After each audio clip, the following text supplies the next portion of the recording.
नमस्कार साथियों, स्वागत है आप सबका एक बार फिर से हमारे यूट्यूब चैनल पाठ्यक्रम पे। साथियों, आज का जो टॉपिक है वो है annual return for the financial year 23-24 की GSTR 9 and reconciliation statement GSTR 9C। साथियों, आज हम ये समझेंगे कि किन किन टैक्स पेयर को GSTR 9 annual return and GSTR 9C reconciliation statement file करना जरूरी है और कौन से टैक्स पेयर है जो कि एग्जम्प्टेड है जीएसटीआर 9 और 9C फाइल करने से। उसके अलावा हम ये देखेंगे कि जीएसटीआर 9 और 9C की कैलकुलेशन में एग्रीगेट एनुअल टर्नओवर क्या है और ये कैसे कैलकुलेट किया जाता है। तो आइए स्टार्ट करते हैं वीडियो को डिटेल में। ये जीएसटीआर 9 एंड जीएसटीआर 9C के बारे में हम डिटेल में जानकारी हासिल करते हैं। साथियों, ये जीएसटीआर 9 और 9C जो कि फाइनेंशियल ईयर 23-24 का है, जो कि अभी उसका ड्यू डेट आने वाला है 31 दिसंबर है, तो उसके बारे में हम डिटेल में जानते हैं। हमने इसको क्वेश्चन आंसर फॉर्म में बनाया है, तो एक एक करके हम क्वेश्चन पढ़ेंगे और उसका हम जवाब यहाँ पे देखेंगे। पहला है what is aggregate annual turnover. दोस्तों, जैसा कि आप जानते हैं कि जीएसटीआर 9 और 9C फाइल करने के लिए टर्नओवर का क्राइटेरिया है। तो वो जो टर्नओवर का क्राइटेरिया है वो एग्रीगेट एनुअल टर्नओवर से कैलकुलेट होती है। तो उसको कैसे कैलकुलेट करना है वो हम यहाँ पे देखेंगे।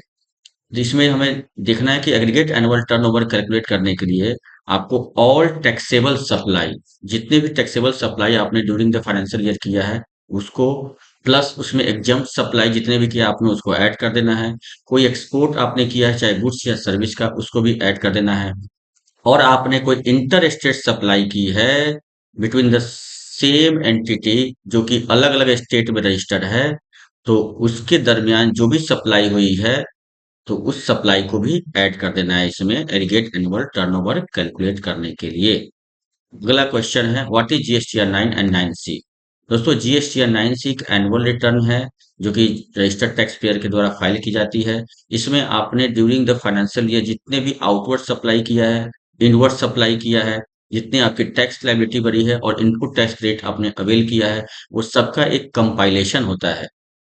अगला है जीएसटीआर 9C। जीएसटीआर 9C एक रिकंसिलिएशन स्टेटमेंट है जो कि जीएसटीआर 9 जो आप फाइल करते हैं और आपकी जो ऑडिटेड बैलेंस शीट होती है, फाइनेंशियल स्टेटमेंट होती है, उनके बीच की रिकंसिलिएशन है होती है। और ये सेल्फ सर्टिफाइड है बाय टैक्स पेयर। पहले इसमें चार्ट अकाउंटेंट और कॉस्ट अकाउंटेंट की सिग्नेचर लगती थी, वो सर्टिफाई करते थे, लेकिन अब ये ऐसा नहीं है। अब इसमें टैक्स पेयर खुद से ही इसे सर्टिफाई करता है, यानी अब ये सेल्फ सर्टिफाइड रिकंसिलिएशन स्टेटमेंट मानी जाती है जीएसटीआर 9C। अगला क्वेश्चन है who is required to file GSTR 9 and GSTR 9C। दोस्तों, जीएसटीआर 9 और जीएसटीआर 9C फाइल करने के लिए क्या क्राइटेरिया है, एग्रीगेट एनुअल टर्नओवर कैसे कैलकुलेट करेंगे। तो दोस्तों, ऊपर हमने पढ़ा था कि एग्रीगेट एनुअल टर्नओवर कैसे कैलकुलेट करना है। तो अब हम जानते हैं कि क्या टर्नओवर लिमिट है। Aggregate annual turnover up to ₹2 crore, यानी फाइनेंशियल ईयर 23-24 में अगर किसी टैक्स पेयर की एग्रीगेट एनुअल टर्नओवर 2 करोड़ होती है, 2 करोड़ तक है, तो उनके लिए जीएसटीआर 9 एग्जम्प्टेड है, जीएसटीआर 9C एप्लीकेबल ही नहीं होता। अगर किसी टैक्स पेयर की फाइनेंशियल ईयर 23-24 में एग्रीगेट एनुअल टर्नओवर 2 करोड़ से ज्यादा है बट 5 करोड़ तक है, तो उनके लिए जीएसटीआर 9 मैंडेटरी है और जीएसटीआर 9C उनके लिए एप्लीकेबल नहीं है। और अगर किसी टैक्स पेयर की एग्रीगेट एनुअल टर्नओवर 5 करोड़ से ऊपर है फाइनेंशियल ईयर 23-24 में, उनके लिए जीएसटीआर 9 भी मैंडेटरी है और जीएसटीआर 9C रिकंसिलिएशन स्टेटमेंट भी मैंडेटरी है। अगला क्वेश्चन है what is the due date for filing GSTR 9 and GSTR 9C।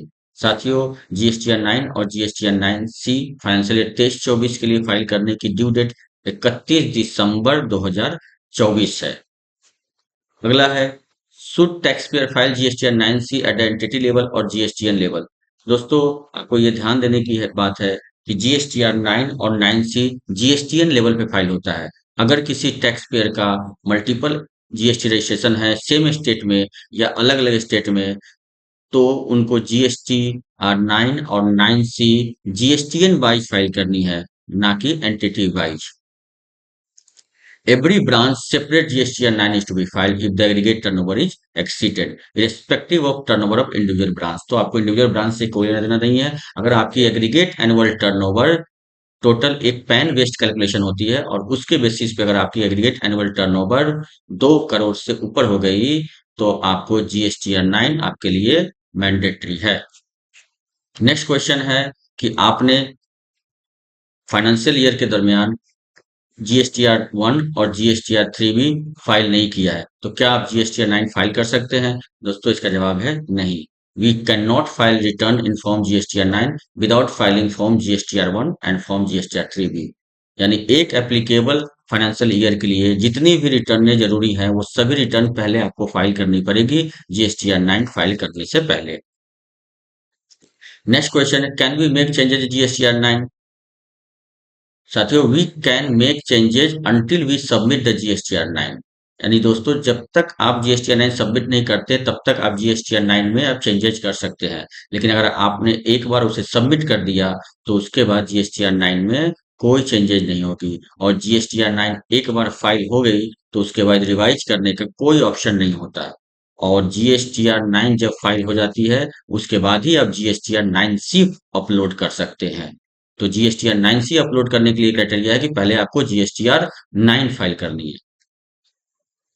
Next question है, can we take any new credit in GSTR 9 which has not been claimed in GSTR 3 filing? साथियों, इसका जवाब है बिल्कुल नहीं। आपको इनपुट टैक्स क्रेडिट लेने का एक ही ऑप्शन अवेलेबल है, वो है जीएसटीआर 3B। आप कोई भी input tax credit GSTR 3B के थ्रू ही क्लेम कर सकते हैं। जीएसटीआर 9 में ऐसा कोई ऑप्शन नहीं अवेलेबल नहीं है जिसके थ्रू आप नया इनपुट टैक्स क्रेडिट क्लेम कर सकते हैं। अगला क्वेश्चन है, हाउ डू वी पे differential tax in GSTR 9 and 9C? अगर हमने जीएसटीआर 9 और 9C फाइल करी और उसके बेसिस पे कोई एडिशनल लायबिलिटी बनती है, तो वो हमें कैसे जमा कराना है? तो साथियों, इसके लिए आपको DRC-03 फॉर्म फाइल करनी पड़ेगी। कोई भी एडिशनल टैक्स आपको जमा कराना है तो, और उसमें एनुअल रिटर्न सिलेक्ट करना पड़ेगा आपको। तो साथियों, इसके साथ ही आपका बहुत बहुत धन्यवाद। आपने अंत तक वीडियो में बने रहे। धन्यवाद आप।